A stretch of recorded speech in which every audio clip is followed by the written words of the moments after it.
Good morning my dear students. उम्मीद करता हूँ सभी बच्चे बहुत अच्छे होंगे, ठीक है, और आप लोग मन लगा के अच्छे से पढ़ाई कर रहे हो, ठीक है। उसी उम्मीद के साथ हम लोग करेंगे आज की क्लास में देखेंगे जो हमने कोऑर्डिनेट क्लास, सबऑर्डिनेट क्लास और क्लास हमने बता दिया था, ठीक है। उसमें हम लोग आगे की क्लास में देखेंगे कि कौन कौन से हमारे कोऑर्डिनेटिंग कंजक्शन होते हैं या सबऑर्डिनेटिंग कंजक्शन कौन कौन से होते हैं, आज की क्लास में जानेंगे, ठीक है। तो देखिए हमने आपको ऊपर बता दिया था क्लास, कल हम लोग पढ़ रहे थे क्लास, ठीक है। तो क्लास हमने बताया था कि अगर एक सब्जेक्ट एक वर्ड होता है तो हमारा क्या होता है, क्लास होता है। किसी सेंटेंस में अगर दो क्लास हैं तो हो सकता है कि एक हमारा प्रिंसिपल क्लास हो, दूसरा हमारा क्या होता है, सबऑर्डिनेट क्लास होगा, ठीक है। या हमारा क्या हो सकता है, कोऑर्डिनेट क्लास होगा। तो सबऑर्डिनेट क्लास, कोऑर्डिनेट क्लास और प्रिंसिपल क्लास क्या होते हैं, हमने कल की क्लास में आपको बता दी थी, ठीक है। आज हम लोग पढ़ेंगे इंट्रोगेटिव क्लास। उसके पहले आप देख लीजिए कौन कौन से कंडीशन है, ठीक। देखिए आते हैं कोऑर्डिनेटिंग कंडीशन। कोऑर्डिनेटिंग कंडीशन कौन कौन से होते हैं, एंड मीन्स क्या होता है, और ये हमारा क्या है, कोऑर्डिनेटिंग कंडीशन है। एज वेल एज कहीं दिया हो तो ये हमारा क्या होता है, के साथ। इसकी मीनिंग क्या होती है, के साथ या और होती है, और ये भी हमारा क्या है, कोऑर्डिनेटिंग कंडीशन है। बोथ डॉट डॉट एंड, इसकी मीनिंग क्या होती है, दोनों। बोथ मीन्स क्या होता है, दोनों। डॉट डॉट और, एंड मीन्स क्या होता है, और। इसकी हिंदी क्या है, मीनिंग है। ये जितने आपको दिख रहे हैं हमारे क्या कोऑर्डिनेटिंग कंडीशन और भी हैं, नीचे आप और भी देख सकते हैं, देख जानते हैं। Not only dot dot but also, इसकी मीनिंग क्या होगी, न केवल डॉट डॉट बल्कि, न केवल क्या बल्कि उसका भाई भी उसके साथ आया, इस तरीके से रिलेटेड बोल जाते हैं, ठीक है।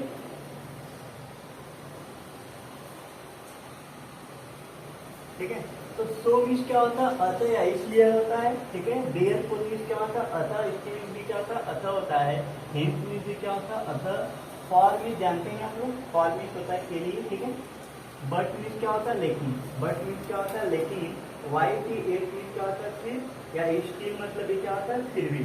इस सबकी मीनिंग यहाँ पे दी है, जितनी भी आपको दिख रहे हैं क्या है सब, कोऑर्डिनेटिंग कंजक्शन। बट के बाद आप देख सकते हैं, एक मिनट रुकिए।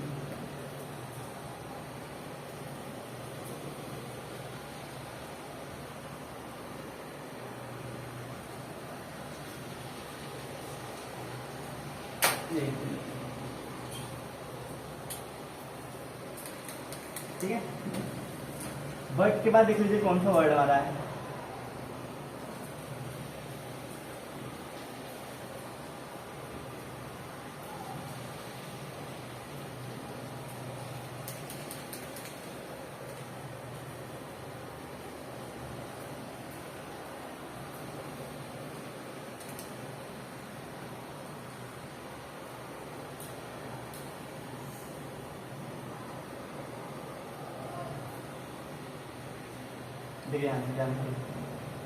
बट के बाद क्या दिया गया हमारा,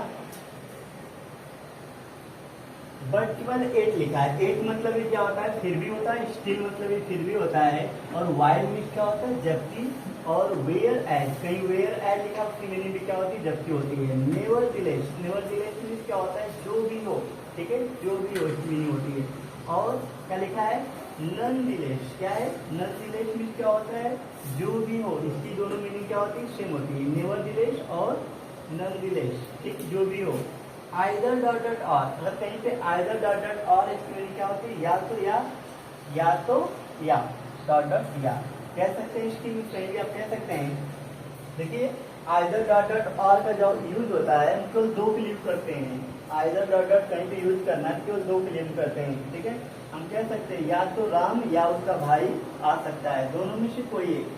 दो में से किसी एक की बात करेंगे तो वहाँ पे आइदर के यूज करते हैं, आइदर डॉट डॉट आर, या तो राम या उसका भाई आ सकता है। यहाँ पे क्या लिखा है, नाइदर डॉट डॉट नॉर, तो नाइदर डॉट डॉट नॉर के यूज कहाँ करते हैं, जब दो में से किसी की बात नहीं की जाए, ठीक है। न तो उसके पिता, नहीं उसका, न उनके भाई, कोई भी नहीं आ सकता है, ठीक है, या कोई भी नहीं आएगा। तो जब दो में से कोई भी ना हो, ठीक है, तो वहाँ पे क्या लगाएंगे, नाइदर, ठीक है। आइदर की यूज क्या करते हैं, दो में से किसी एक के लिए हम आइदर उपयोग करते हैं। दो में से कोई भी नहीं, उसके लिए हम क्या लगाते हैं, नाइदर। तो नाइदर डॉट डॉट नॉर की मीनिंग क्या होती है, ना तो डॉट डॉट न ही, इसकी मीनिंग होती है। नीचे देखिए और वर्ड दिए हमारे, और कौन कौन से वर्ड हमारे हैं, आर मीन्स या अन्यथा होता है, एल्स मीन्स अन्यथा होता है, और अदरवाइज मतलब ये क्या होता है, अन्यथा। ठीक है, हाउ एवर की मीनिंग क्या होती है, जो भी हो। तो जितने हमने आपको ऊपर बताए हैं ये आप देख सकते हैं, सब के सब हमारे क्या हैं, कोऑर्डिनेटिंग कंजक्शन होते हैं। अगर यही कोऑर्डिनेटिंग कंजक्शन किसी प्रिंसिपल क्लास के साथ मिलते हैं क्या बनता है, क्या बनेगा, कंपाउंड सेंटेंस। ठीक है, मैंने आपको बताया था कि एक प्रिंसिपल क्लास और एक कोऑर्डिनेट क्लास दोनों मिलकर क्या बनाएंगे, कंपाउंड सेंटेंस, कंपाउंड सेंटेंस। ठीक है, क्लियर होगा। और हमने एक बात बताया था कि अगर किसी सेंटेंस में एक प्रिंसिपल क्लास हो और एक सबऑर्डिनेट क्लास हो, सबऑर्डिनेट क्लास, तो दोनों मिलकर क्या बनाएंगे, कंप्लेक्स। तो अभी तक हम क्या पढ़ रहे थे कि कोऑर्डिनेट जो क्लास होती है, ठीक है, उसके हम क्या पढ़े थे, कोऑर्डिनेटिंग कंजक्शन। जितना हमने बताया था क्या है, कोऑर्डिनेटिंग कंजक्शन होते हैं। ठीक है, महिमा आपको जा रही है अगर कुछ लीजिएगा। ठीक है, तो आप कल पढ़ी नहीं तो चुका हुआ क्लास। ठीक है, तो ध्यान दीजिए यहाँ पे कि ये सब कुछ हमारे क्या है, कोऑर्डिनेटिंग कंजक्शन होते हैं सब कुछ। देखिए जितने सारे जितने भी हैं सबको हमने एक साथ लिख दिया है उसकी मीनिंग के साथ। अब हम लोग देखेंगे सब ऑर्डिनेट कंजक्शन, सब ऑर्डिनेटिंग भी कर सकते हैं, सब ऑर्डिनेट कंजक्शन कौन कौन से होते हैं। ठीक है,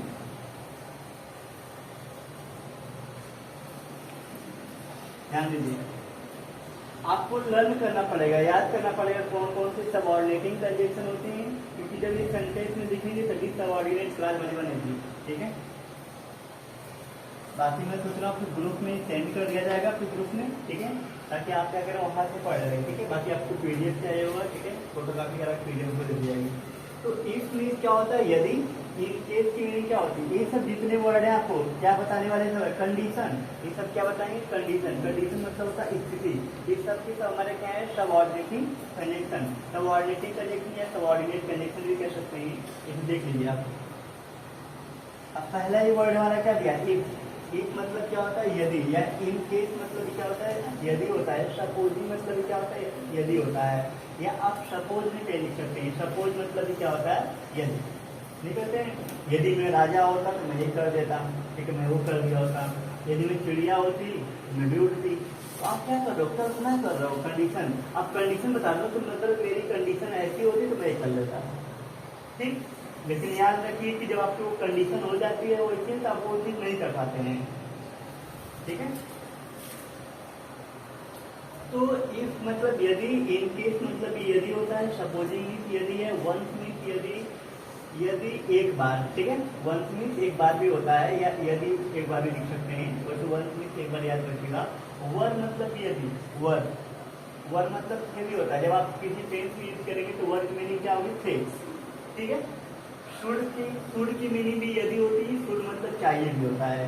ठीक है, जब आप मोडल्स पढ़ेंगे तो वहाँ बताया जाएगा शुड भी चाहिए, लेकिन यहाँ पे शुड की मीनिंग क्या है, यदि। यहाँ पे कंडीशन बता रहा है। हैड मतलब कि क्या है, यदि है। लेकिन ये हमारा सब किसने दिया है, हम क्लास में आपको बता रहे हैं। क्लास में अलग मीनिंग होगी, लेकिन जब आप किसी टेंस में पढ़ेंगे तो वहाँ पे उसकी अलग मीनिंग होगी। ठीक है, तो किसी भी सेंटेंस की स्टार्टिंग होगी अगर हैड से, तो वहाँ पे मीनिंग क्या होगी, क्या से स्टार्ट होगा।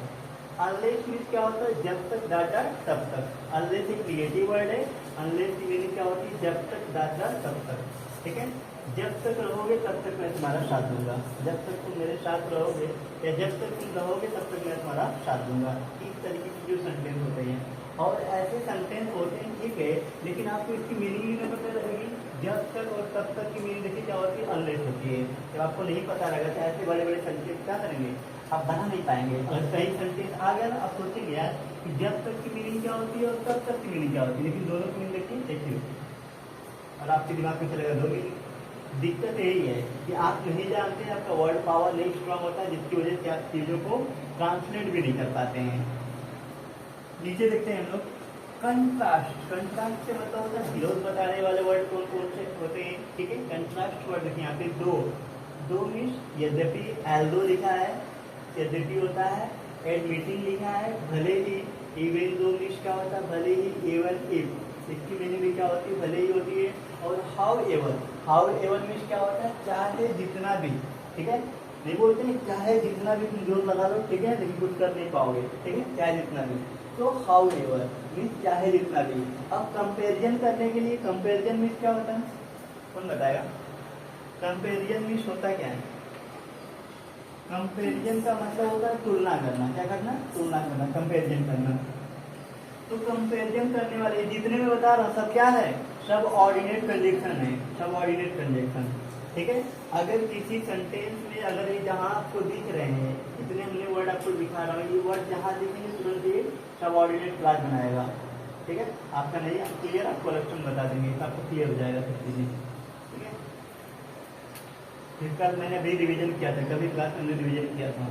ठीक है, तो as dot dot as means क्या होता है? उतना डॉट डॉट जितना। इनकी मीनिंग क्या होगी? उतना डॉट डॉट जितना। इनके बीच में क्या सकते हैं? हमारे एडजेक्टिव रह सकते हैं, एडवर्ब रह सकते हैं। ये हमारा पॉजिटिव वर्ड होता है और ये हमारा क्या होता है? निगेटिव वर्ड होता है। कहने का मतलब ये निगेटिव सेंस देता है और ये क्या होता है? पॉजिटिव सेंस देता है। ठीक है, अब देखिए उसकी मीनिंग भी क्या होती है? उतना डॉट डॉट जितना। ठीक है, नहीं हम बोलते हैं वो इतना कमजोर जितना उसको नहीं होना चाहिए था। ठीक है, कहीं क्या हो? निगेटिव सेंस यूज करते हैं। आगे देखेंगे, as many dot dot as. As many as dot dot as meaning क्या होता है? उतनी डॉट डॉट जितनी। ठीक है, उतनी मदद नहीं करो जितनी तुम करते हो। ठीक है, उतनी किसी की मदद नहीं करो जितनी तुम करते हो। ठीक है, तो ऐसे आप सेंटेंस बना के यूज कर सकते हैं। दैट मीन्स क्या होता है? की अपेक्षा। दैट मीन्स क्या होता है? की अपेक्षा। एज मच मीन्स क्या होता है? As much dot dot as की मीनिंग क्या होता है? उतना डॉट डॉट जितना। ठीक है, इसमें अक्सर देखेंगे तो हमको जो कंपेरिजन मिल रहा है उतना डॉट डॉट जितना मिल रहा है। ठीक है, वह उतना बुद्धिमान है जितना की उसकी बहन। ठीक है, पॉजिटिव हो गया, वहाँ पे निगेटिव है। वह क्या कहते हैं? इतना कमजोर भी चल नहीं सकता जितना उसको नहीं होना चाहिए। इस तरीके से जब निगेटिव सेंस में कोई चीज कहा जा रहा है, ठीक है, तो वहाँ पे क्या होगा? हमारा शो लग जाएगा। ठीक है, यहाँ पे काज। काज मीन्स क्या होता है? कारण। तो कारण बताने वाले कौन कौन से हमारे क्या है? कंजक्शन है, सबऑर्डिनेट कंजक्शन कौन कौन से हैं? बिकॉज। बिकॉज मीन्स क्या होता है? क्योंकि। अब बिकॉज का वर्ड आप ज्यादा यूज करते हैं। ठीक है, क्योंकि मैं इसी कारण से, क्योंकि मैं नहीं आई। ठीक है, या के कारण भी होता है। बिकॉज मीन्स के कारण भी होता है, क्योंकि भी होता है। देखिए यहाँ पे एज लिखा है। एज मीन्स क्या होता है? जैसे होता है। ठीक है, कहने का मतलब यहाँ पे एज मीन्स जैसे तो होता है, लेकिन यहाँ पे जितनी भी तो लिखे as, since, now, that, in as much as, in so much as, सबकी मीनिंग क्या होती है? छुट्टी। क्या होती है? छुट्टी होती है। ठीक है, देखिए यहाँ पे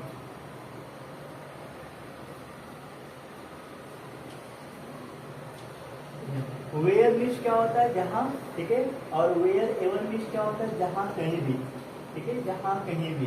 ठीक है, तुम जहाँ कहीं भी कहोगे मैं वहां जाऊंगा, जहाँ कहीं भी। ठीक है, तो वेयर एवर। ठीक है, वेयर एवर आप सेंटेंस हिंदी में बोलने के लिए बोल लेते हो, बड़े बड़े बोल दोगे। ठीक है, जितना बड़ा काम उतना बोलो, लेकिन उसी को अगर इंग्लिश में कहेंगे तो आप नहीं बोल पाओगे, उसकी मीनिंग आपको नहीं पता है। और हिंदी में तो भाई आपको ना ग्रामर कोई कोचिंग करनी नहीं, कुछ भी करना। ठीक है, बचपन से किसी माहौल में रहते हो, बोल लेते हो। इतनी कठिन कठिन आप सेंटेंस हिंदी में बोल लोगे। ठीक है, लेकिन वही इंग्लिश में कह दिया जाए उसी चीज को बोलने के लिए तो आप नहीं बोल पाएंगे। लेकिन नेक्स्ट, प्लेस। प्लेस बताने वाले कौन कौन से वर्ड है? वेयर मीन्स क्या होता है? जहाँ होता है। वेयर वेयर एवर मीन्स क्या होता है? जहाँ कहीं भी। ठीक है, स्थान बता रहा है दोनों वर्ड। ठीक है, पर्पज। पर्पज मीन्स क्या होता है? उद्देश्य। ठीक है, पर्पज मीन्स क्या होता है? उद्देश्य है। तो सो दैट मीनिंग क्या होती है? ताकि। और इन ऑर्डर दैट मीनिंग क्या होती है? ताकि होती है। और यहाँ पे देखिए लिस्ट लिखा है, या लिस्ट कहते नहीं, लिस्ट बोली तो लिस्ट अलग होता है। लिस्ट कहीं ऐसा ना हो कि, इसकी मीनिंग क्या होती है? कहीं ऐसा ना हो कि, नहीं होता है संभल कर चलो, कहीं ऐसा ना हो गिर जाओगे, गिर गिराओगे। ठीक है, तो ऐसा बोला जाता है। बरसात के टाइम अभी देखिए तो घर वाले तुरंत बोलते हैं, तो बहुत सही से मतलब संभाल के जाना, तो कहीं ऐसा ना गिर जाओ। तो वहाँ पे हम क्या करेंगे? लिस्ट। अगर कोई छोटा सा वर्ड है लिस्ट, लेकिन मीनिंग कितना बड़ा दे रहा है। ठीक, और अगर कहीं सेंटेंस में आकर हमारा दिमाग चलेगा ना, कहीं की मीनिंग लिखें, ऐसा की लिखें, ना के लिखें, हो के लिखें, की लिखें, इतना आपके दिमाग में चलेगा, लेकिन सबकी मीनिंग तो एक ही हो रही है। इसीलिए इंग्लिश को सही से पढ़ेंगे, ध्यान से कुछ चीज़ें आप अच्छे से कर लेंगे। ठीक है, और जब बड़े बड़े सेंटेंस हम लोग करते हैं उसमें लिस्ट जैसे लगाते हैं तो बहुत लोग इतना सेंटेंस इतना बड़ा है, लेकिन उसकी इंग्लिश क्या छोटी सी है। दैट मीन्स क्या होता है ताकि, दैट मीन्स क्या होता है ताकि भी होता है, दैट मीन्स की भी होता है, लेकिन अलग अलग जगहों पे, ठीक है। जब आप किसी रिलेटिव प्रोनाउन के रूप में यूज करेंगे तो वहाँ पे की हो जाएगी मीनिंग, यहाँ पे हमारी क्या है दैट, दैट मीन्स ताकि। तुम ऐसा काम करो ताकि मैं सबसे कह सकूं, सबसे बता सकूं, ठीक है। तो वहाँ पे ताकि आप यूज कर सकते हैं। अब टाइम के लिए कहने का मतलब जो सबऑर्डिनेट क्लास के या सबऑर्डिनेटिंग कंजंक्शन के जो वर्ड हैं वो बहुत ज़्यादा है। देखिए अभी ऊपर आपको पड़ गया है, देखिए कितने वर्ड है, बहुत वर्ड है। तो मैंने जितनी भी वर्ड थी सबको उसकी मीनिंग के साथ हमने आपको बता दिया, ठीक है, ताकि आपको कोई दिक्कत ना हो और आप आसानी से सबऑर्डिनेट क्लास को पहचान सकें। कोऑर्डिनेट क्लास कैसे पहचाना है, सबऑर्डिनेट क्लास कैसे बताना है, मैंने कल की क्लास में बताया था। और जिन बच्चों को नहीं समझ में आया वो क्या करेंगे, वीडियो देख के वहाँ से यूट्यूब पे वीडियो है मेरी, ठीक है, वहाँ से आप देख सकते हैं, वहाँ समझ सकते हैं, ठीक है। उसके बाद भी नहीं आएगा तो आप लोग उनसे पूछ सकते हैं, ठीक है। देखिए यहाँ पे व्हेन मीन्स क्या होता है जब, ये टाइम बताएगा। व्हेन मीन्स जब, व्हाइल मीन्स क्या होता है के दौरान, ठीक है। एज लॉन्ग एज मीन्स क्या होता है जितनी देर तक, एज लॉन्ग एज मीन्स क्या होता है जितनी देर तक।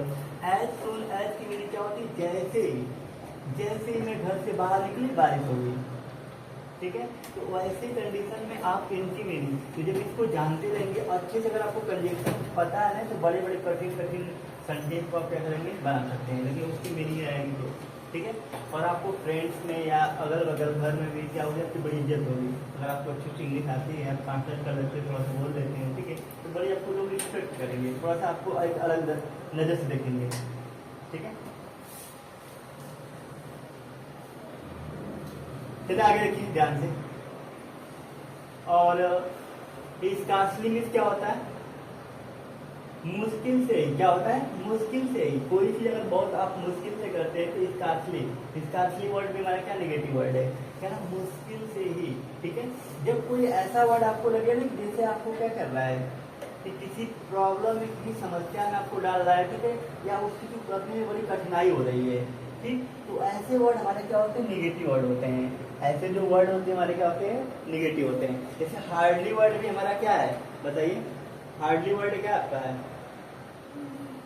एडवर्ब।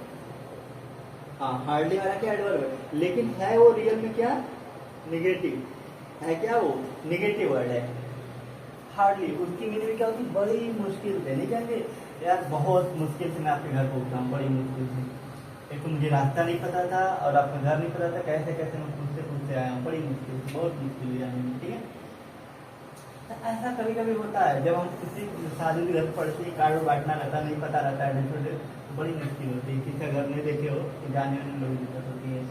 इसका असली में क्या होता है मुश्किल से, आफ्टर मीन्स क्या होता है बाद में, बिफोर मीन्स होता है पहले, सिंस मतलब होता है जब से, ठीक है, जब से मैंने तुमको देखा है, ठीक है, इस तरीके से जब से आप क्या कर रहे हैं सिंस से कहते हैं, ठीक है, जब से तुम आए हो तब से घर में सब लोग ठीक नहीं है, ठीक है, इस तरीके से सेंटेंस तो आप खुद बना सकते हैं सेंटेंस। लेकिन आप लोग क्या करोगे हिंदी में तो आप लोग खुद बोल देते हो, ऐसा जब कहीं झगड़ा हुआ तभी बोलते हो, जब से तुम आए तब से घर में कुछ ठीक नहीं चल रहा है, ठीक है, लेकिन उसी को इंग्लिश में कह दो बोलने के लिए तो तुरंत क्या होगी आवाज गायब हो जाएगी, ठीक है। टिल मीन्स क्या होता है तक, टिल मीन्स तक, आप किसी गाली भी दे रहे हो इंग्लिश से तो नहीं सकता है ना, वही चीज इंग्लिश कह दो तो बुरा लग जाएगा, ठीक है। अंटिल मीन्स क्या होता है तब, अंटिल मीन्स क्या होता है तब होता है, टिल मीन्स क्या होता है तक, दोनों में देखिए अंतर है।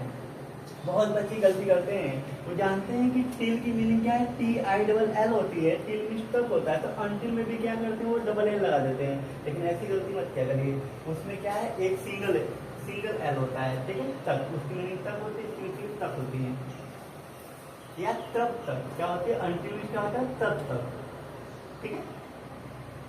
कैसे रन करेंगे देखो, टिल मीन्स तक हो गया, ठीक है, तो लास्ट में आपको टिल वर्ड दिख रहा है तो क्या हो गया हमारा तक हो गया, पहले क्या दिख रहा है अन तो तब तक, दो मीनिंग दिख रही है अन प्लस टिल तो तब तक डाट डाट जब तक, पूरी मीनिंग इसकी है तब तक डाट डाट जब तक मेहनत करेंगे जब तक इनको जवाब न मिल जाए, इस तरीके से सेंटेंस आप बोल सकते हैं। So long as, so long as की मीनिंग क्या होती है भाई जब तक, सो लॉन्ग एज की मीनिंग क्या होती है जब तक। लॉन्ग वर्ड यहाँ पे क्या है कौन बता सकता है, ये सो डॉट डॉट एज हमारा क्या है ये नेगेटिव में यूज होते हैं, लेकिन यहाँ पे लॉन्ग वर्ड है क्या? लॉन्ग मीन्स लंबा, मतलब है क्या ये वर्ड? एडजेक्टिव है। एडजेक्टिव है, बता रहा हूँ लंबा कोई चीज, किसी के बारे में, कोई नाउन हो, कोई प्रोनाउन हो, उसके बारे में कुछ बता रहा है, ठीक है। लंबा क्या हो सकता है भाई? कोई इंसान हो सकता है, कोई चीज हो सकती है, वही तो लंबी हो सकती है, वो नाउन है एजुकेशन। देखिए यहाँ पे वेन एवर की मीनिंग क्या होती है? जब कभी भी, ठीक है, जब कभी भी तुम्हें, जब कभी भी पैसे की जरूरत होगी बिल्कुल तुम बोल देना, ठीक है, जब कभी भी होगी जरूरत, ठीक है। तो आगे हम आपको बता सकते हैं कि कैसे इसको आप इंग्लिश में कोई मीनिंग हो कुछ बोलेंगे, लेकिन जब आप टेंस पढ़ लेंगे उससे आप बनाना सीखेंगे तब। अभी मैं आपको इंग्लिश में बोल रहा हूँ, कोई मतलब नहीं निकलेगा ना जब तक आप न खुद न बोल पाओ। तो वेन एवर की मीनिंग क्या होती है? जब कभी भी। आगे देखिए,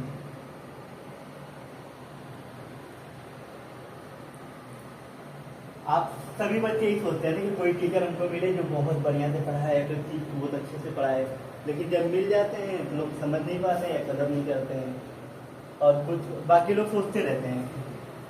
या कहीं भी किसी कोचिंग करना तो सोचता रहता है यार कौन बढ़िया पढ़ा रहा होगा, उसी को मुझे पढ़ना है, ठीक है, सोचते रहते हैं, लेकिन जब सही से मिल जाता तो पढ़ता है। कैसे ऐसी चीजें भी होती हैं।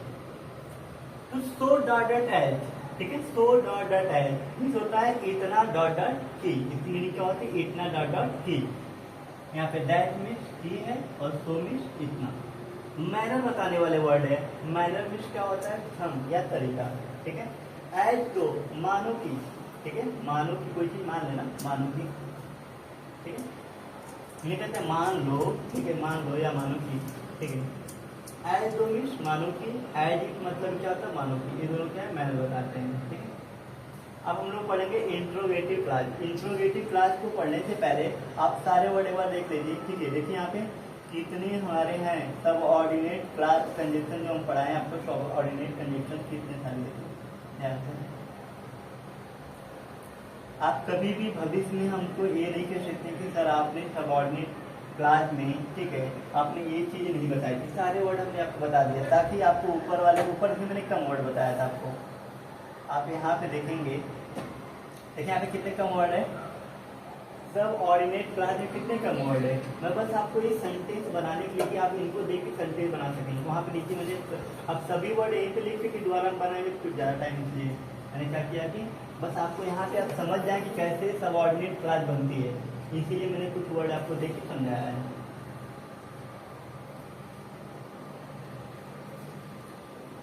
देखिए मैम, आप अगर नहीं आए तो देख लीजिए ध्यान से, एक बता रहा हूँ, ठीक है। देखिए यहाँ पे दैट है ना, तो जैसे आपको दैट दिखेगा ये बना क्या हो जाएगा? सबऑर्डिनेट क्लास, ठीक है। और उसके पहले एक सब्जेक्ट एक वर्ब है, अगर एक सब्जेक्ट एक वर्ब है तो प्रिंसिपल क्लास, ठीक। और ये पूरा सेंटेंस हमारा क्या हो जाएगा? बताइए क्या बनेगा? जब सबऑर्डिनेट क्लास के साथ मिलेगा प्रिंसिपल क्लास का क्या बनेगा? Complex sentence. चीजें आसान है, बस समझने की बात है।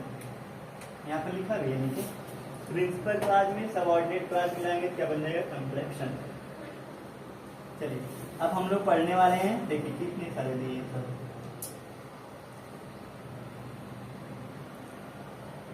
अब हम लोग पढ़ने वाले इंट्रोगेटिव क्लास। देखिए इंट्रोगेटिव क्लास क्या होती है?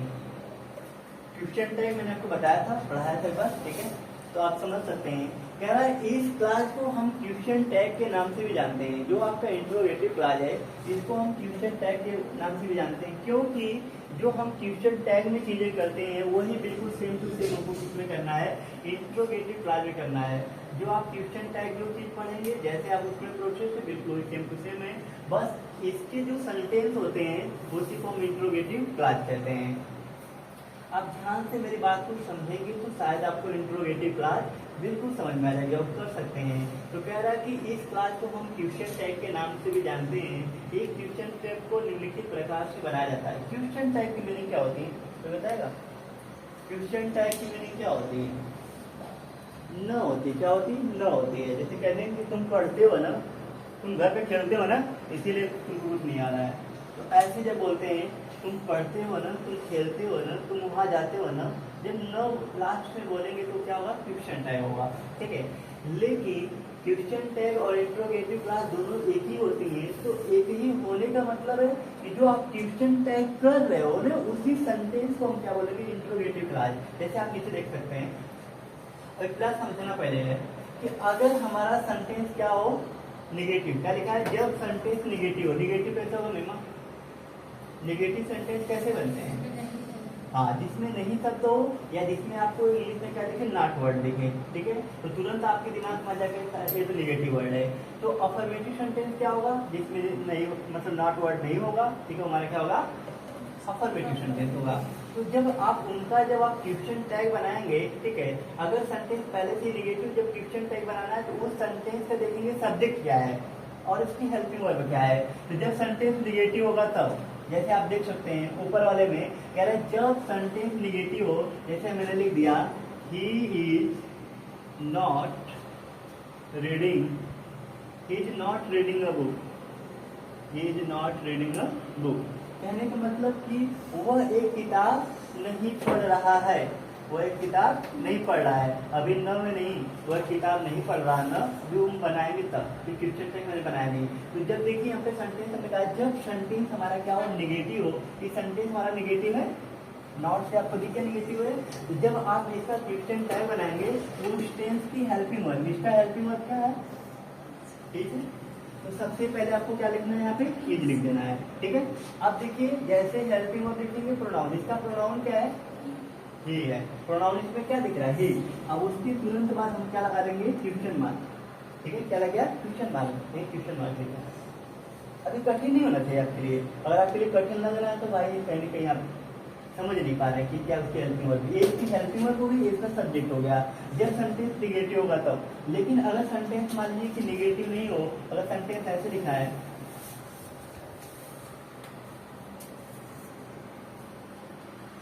She is jumping in the room, ठीक है, हमने क्या लिखा है, she is jumping in the room, वह कमरे में क्या कर रही है, कूद रही है, ठीक है, वो कमरे में जंप कर रही है। हाँ बोलिए, ओह रूम लिखना है, मिस्टेक हो गया,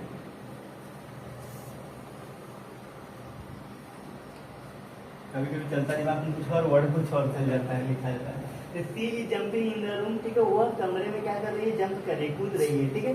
अब इसका जब आप बनाएंगे, अब एक सेंटेंस में निगेटिव है नहीं, तो जिसका जब इसका क्वेश्चन टैग बनाएंगे तो क्या हो जाएगा, इज लिखेंगे, देखिए यहाँ पे क्या लिखना है आपको, हेल्पिंग वर्ब लिखना है, फिर नॉट लिखना है, फिर प्रोनाउन लिखना है। तो हेल्पिंग वर्ब इज हो गया, ठीक है, प्रोनाउन हमारा सी हो गया, फिर नॉट लिखना है, तो उसको हम शॉर्ट फॉर्म में लिखते हैं, क्या लिखते हैं आप, इज नॉट सी, कहने के लिए तो हमारा क्या है, करेक्ट है, ठीक है, इज नॉट सी आपने लिख दिया, करेक्ट है, लेकिन इस चीज को हम क्या लिखते हैं, शॉर्ट में लिखते हैं। तो इसीलिए जब आप इसको शॉर्ट में लिखेंगे तो क्या हो जाएगा, एन पे अपॉस्ट्रोफी टी, इजेंट, इसको क्या पढ़ेंगे, इजेंट, इजेंट पे क्या आ जाएगा, सी, इसको क्या करेंगे, ठीक है, इजेंट सी, ये हमारा क्या करेक्ट। कोई डाउट किसी को, कोई डाउट होना भी नहीं चाहिए, बहुत बड़ी बात नहीं है, ठीक है, लेकिन बस समझने की बात है, ठीक है। ऐसे जरूरी नहीं कि आपको बहुत सिंपल सेंटेंस मिले, आपको टेंस पे आधारित सेंटेंस मिलेंगे, ठीक है, मोडाल पे मिलेंगे आधारित, ठीक है। तो टेंस पहचानने भी आना चाहिए, जैसे हमने लिख दिया ही रीड्स अ बुक, कौन सा टेंस है, ही रीड्स अ बुक, किस टेंस में यस या यस लगाते हैं, सिंगुलर सब्जेक्ट के साथ वर्ड में, प्रेजेंट इंडेफिनिट में। तो प्रेजेंट इंडेफिनिट टेंस की जब नेगेटिव बनाते हैं हेल्पिंग वर्ब क्या होती है, दो ऑर्डर होती हैं, तो वो चीज आपको लगाना पड़ेगा, जब आप टेंस जानेंगे तभी आप कर पाएंगे, ठीक है। ऐसे तो आपको कोई सेंटेंस मिल गया तो तुरंत आपको कर लोगे भाई, ठीक है। चलिए, तो आपको इंट्रोगेटिव क्लास समझ में आया, ये जो हम कर रहे हैं, मेरी बात ध्यान दीजिए, इधर ध्यान दो भाई, ये जो आप कर रहे हैं क्या हो गया हमारा क्वेश्चन टैग, जो आप बनाए क्वेश्चन टैग, इस पूरी सेंटेंस को हम क्या बोलेंगे, इंट्रोगेटिव क्लास। तो कहने का मतलब जो हम क्वेश्चन टैग है वही हमारा क्या इंट्रोगेटिव क्लास है, दोनों एक ही है ना, चीजें ही है। जब आप क्वेश्चन टैग अलग से टॉपिक पढ़ेंगे तो उसमें यही होता है कि हम सेंटेंस का बनाना सीखते हैं, क्वेश्चन टैग कैसे बनाते हैं। कोई डाउट नहीं ना, फिर आपको दिक्कत फिर बता दें, क्या हुआ, ठीक है अभी बस और देखिए। चलिए हम थोड़ा सा आगे बढ़ते हैं, देखते हैं अब देखिए यहाँ पे एग्जाम्पल लिखा हुआ आपके सामने, ठीक है, क्या लिखा है, ही इज गोइंग, लिखा है ही इज गोइंग, ये हमारा क्या अफर्मेटिव सेंटेंस है। इसका जब आप बनाएंगे तो क्या हो जाएगा, इज नॉट ही, इसको आप क्या लिखेंगे, इजंट, इसको आप एक साथ लिखिएगा, ऐसे लिखिएगा, इजंट, इजंट, इजंट ही, ठीक है। वो हम टाइप कर रहे थे ना, टाइपिंग में भी सही से हमारा क्या होता है, अपॉस्ट्रोफी में लिखा पा रहा था, इसलिए हमने इसको इससे लिख दिया है। तो ही इज गोइंग को आप लिख सकते हैं इजेंट ही, इज नॉट, ये भी सही है लेकिन इसको शॉर्ट में लिखा जाता है, ठीक है। तो you are not going, you are not going को क्या लिख देंगे, ये पहले से नेगेटिव है तो आर हमारा हो गया और हमारा यू क्या हो गया, हमारा प्रोनाउन हो गया, ठीक है। Ram does not play, Ram does not play लिखा है, यहाँ पे देखिए डज नॉट नेगेटिव आया तो क्या करेंगे, उस टेंस की हेल्पिंग वर्ब लेंगे और क्या लेंगे, सब्जेक्ट। राम के लिए हम क्या लगा सकते हैं कि, तो क्या हो जाएगा, does he. I am not going, I am not going, इसमें क्या हो जाएगा, नॉट पहले से एम आई हो जाएगा, ठीक है।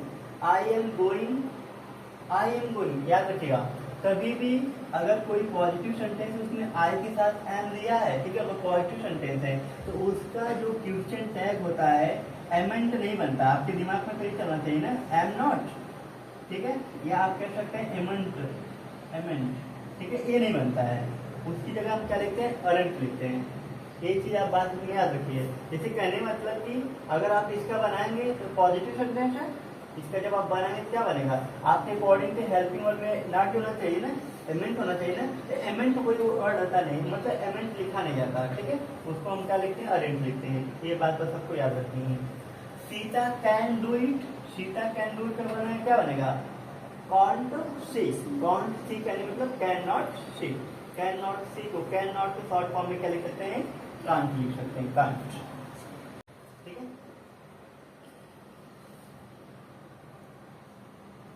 और नीचे देख सकते हैं आप, रहीम प्लेज हॉकी, ठीक है, उसमें क्या जाएगा, डजंट, क्या जाएगा, डजंट ही, रहीम के लिए यूज किया गया है। अब यहाँ पे रहीम प्लेज हॉकी हमारा प्रेजेंट इंडेफिनिट टेंस है, तो प्रेजेंट इंडेफिनिट टेंस या अफर्मेटिव सेंटेंस है, लेकिन क्वेश्चन टैग तो निगेटिव बनेगा, जब निगेटिव बनेगा तो निगेटिव में हम हेल्पिंग वर्ब क्या यूज करते हैं, डू और डज।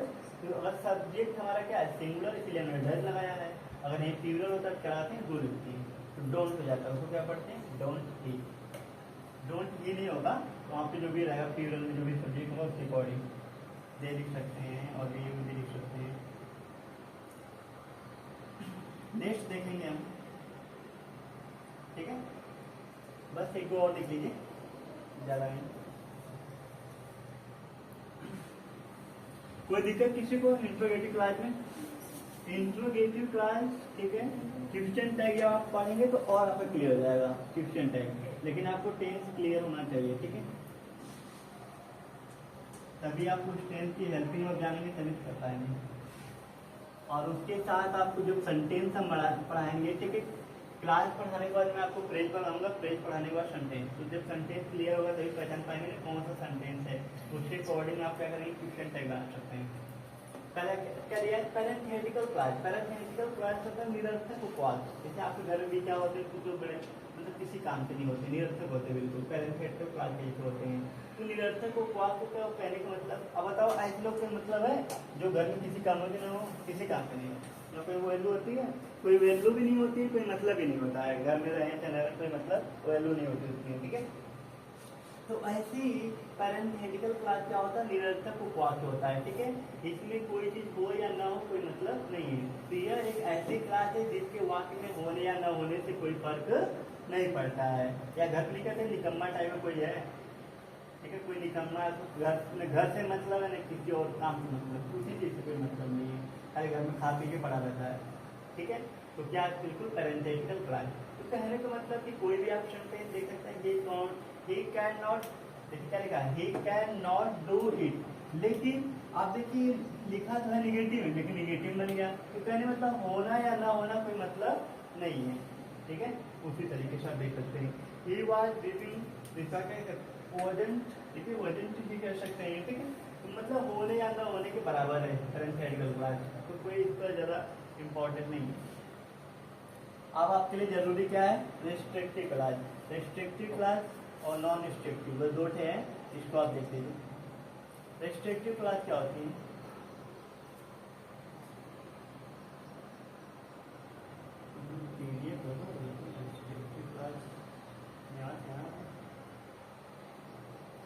ध्यान दीजिए, नॉन रिस्ट्रिक्टिव दिया हुआ है, ये भी आसान है। देखिए यहाँ पे रिस्ट्रिक्टिव क्लास क्या होती है, यह एक ऐसी क्लास है जिसमें रिलेटिव प्रोनाउन क्या होते हैं भाई, हु, हुम, हुज, बीच एंड दैट, अपने पहले आने वाला, ठीक है, मतलब इनसे पहले जो आने वाले नाउन होंगे उन्हीं के बारे में क्या करते हैं, बताते हैं। ठीक है, ध्यान दीजिए यहाँ पे, यह एक ऐसी क्लास है जिसमें रिलेटिव प्रोनाउन हु, हुम, हुज, बीच एंड दैट अपने पहले आने वाले नाउन के बारे में क्या करते हो, बताते हैं। लेकिन जो रिस्ट्रिक्टिव आपकी क्लास है उसमें केवल दो ही प्रोनाउन का यूज करते हैं। कौन कौन से, यूज ओनली हु एंड बीच। केवल कहने का मतलब रिलेटिव प्रोनाउन कितने होते हैं, लेकिन रिस्ट्रिक्टिव क्लास में केवल दो ही प्रोनाउन का यूज करके हम लोग बनाते हैं। क्या बनाते हैं, रिस्ट्रिक्टिव क्लास बनाते हैं। कौन कौन से होते हो, हु और बीच, ये हमारे क्या है, रिलेटिव प्रोनाउन, इन्हीं का यूज इस सेंटेंस में करते हैं। यह कोई एक्स्ट्रा इंफॉर्मेशन नहीं देते हैं। कहने का मतलब कि जो रिस्ट्रिक्टिव क्लास होती है उसमें हम किसी नाउन के बारे में क्या करेंगे, एक्स्ट्रा इंफॉर्मेशन नहीं देंगे। ठीक है, जैसे आप सेंटेंस देख सकते हैं, कोई दिक्कत किसी को, आप देखेंगे सेंटेंस वो या बीच से जुड़े होंगे। ठीक है, इसमें हम किसी नाउन के बारे में बताएंगे लेकिन कोई भी एक्स्ट्रा इंफॉर्मेशन आपको नहीं देंगे। ये देखिए ऊपर क्या लिखा है, कह रहा कि आई नो राम, कह रहा कि I know Ram who is honest, कह रहा मैं राम को जानता हूँ जो क्या है, ईमानदार है। क्या कह रहा है, अब कोई आपको एक्स्ट्रा इन्फॉर्मेशन नहीं बताएगा, बस इतना कह रहा है कि मैं राम को जानता हूँ जो क्या है, ईमानदार है। ठीक है, इतनी बात। तो किससे जुड़ा हुआ वो, खुद से जुड़ा हुआ कि नहीं। ठीक है, नीचे देख लीजिए, the man who live next door, क्या लिखा, वन द लॉटरी। ठीक है, अब इसमें भी देखेंगे तो हु वर्ड हमारा दिया है, इसकी मीनिंग क्या होगी, the man who live next door. ठीक है, कह रहा कि जो अगले, ठीक है, वह आदमी जो अगले डोर पे क्या करता है, अगले दरवाजे मतलब अगले डोर पे जो रहता है उसने क्या किया, लॉटरी जीता।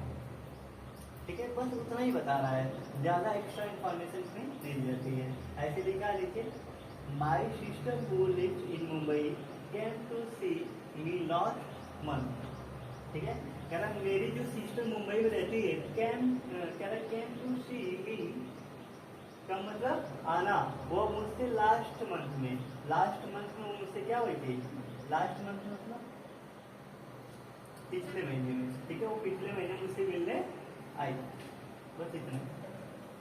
ऐसे नीचे भी देख सकते हैं। अब देखिए हु वर्ड से जुड़ा हुआ है यहाँ पे, द मोनूमेंट जानते हैं तो क्या होता है, जो ऐतिहासिक इमारतें और धरोहर होती हैं, इमारतें होती हैं, जैसे लाल किला हो गया। ठीक है, और भी जितनी भी सब है वैसे जो ऐतिहासिक चीजें जाकर घूमते हैं, कुतुब मीनार हो गया, ठीक है, लोटस टेम्पल और भी बहुत से चीजें हैं। ठीक, जो ऐतिहासिक है, जो किले विले हैं। ठीक है, तो the monuments which we visited is very old.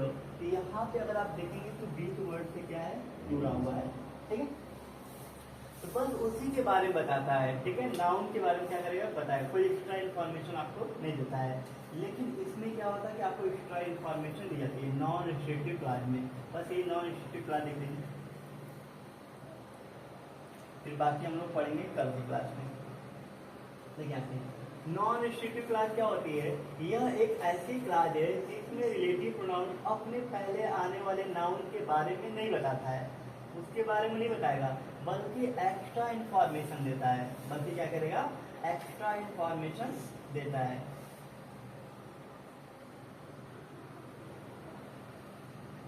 देखिए, और एक चीज आप और भी जान सकते हैं कि जो भी इसमें, ठीक है, जो भी इसमें नाउन या प्रोनाउन होंगे, ठीक है, और या हु या बीच, ठीक है, उनसे पहले जो हु या बीच होगा उनसे पहले क्या लगा रहेगा, कॉमा लगा रहेगा। कॉमा से बिल्कुल आप पहचान सकते हैं नॉन रिस्ट्रिक्टिव क्या है, क्लास है। ठीक है, देखिए ध्यान से यहाँ पे कह रहा है, यह एक ऐसी क्लास है जिसमें रिलेटिव प्रोनाउन अपने पहले आने वाले नाउन के बारे में नहीं बताता है, बल्कि एक्स्ट्रा इन्फॉर्मेशन देता है। केवल अपने नाउन के बारे में, मतलब कि जो उसके पहले नाउन आए हैं केवल उसके बारे में बता नहीं रहा है, एक्स्ट्रा इन्फॉर्मेशन भी कह रहा है, दे रहा है। कह रहा one day I called Suresh, कह रहा एक दिन मैंने क्या किया, सुरेश को बुलाया। एक दिन मैंने क्या किया, सुरेश को बुलाया। Who came to meet me? जो मुझसे क्या हुआ, मिलने आया, जो मुझसे मिलने आया। तो क्या हुआ इसमें, एक्स्ट्रा कुछ बता रहा है, नहीं बता रहा, क्या बता रहा है? One day I called Suresh, एक दिन मैंने क्या किया, सुरेश को बुलाया। एक दिन मैंने सुरेश को बुलाया, फिर कह रहा है कॉमा, फिर क्या लिखा है, Who came to meet me, और उसके बारे में एक्स्ट्रा बता रहा है कि नहीं, पहले बुलाया फिर उसके बारे में एक्स्ट्रा बता रहा है कि जो मुझसे क्या हुआ, मिलने आया, ये बात उसने बता दिया। तो इसमें क्या हुआ, एक्स्ट्रा इंफॉर्मेशन दी जाती है।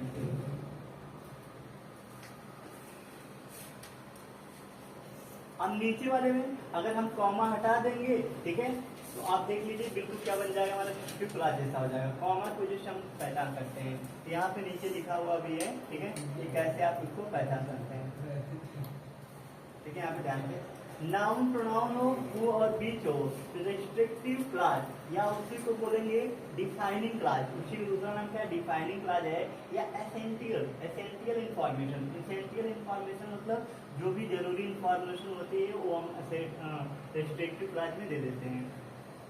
नाउन प्रोनाउन, ठीक है, नाउन प्रोनाउन हो फिर कामा दे दिया हो, नाउन प्रोनाउन के बाद तुरंत क्या हो, कामा हो, फिर हो या बीच हो, तो नॉन रिस्ट्रिक्टिव क्लास होगी। क्या इसे बोलेंगे, non defining class, non defining class, ठीक है, या हम उसको बोल सकते हैं non essential information. Non essential information का मतलब क्या होता है, ठीक है, मतलब कोई उस तरीके की इंफॉर्मेशन नहीं होता है जो एक्स्ट्रा इंफॉर्मेशन होती है, एक्स्ट्रा होता जानकारी वो सबको दी जाती है, ठीक है। तो कल हम लोग पढ़ेंगे टाइप्स ऑफ सबऑर्डिनेट क्लास, ठीक है, टाइप्स ऑफ सबऑर्डिनेट क्लास क्या होती है, तो क्लास में जानेंगे, ठीक है, आज की क्लास में इतना ही।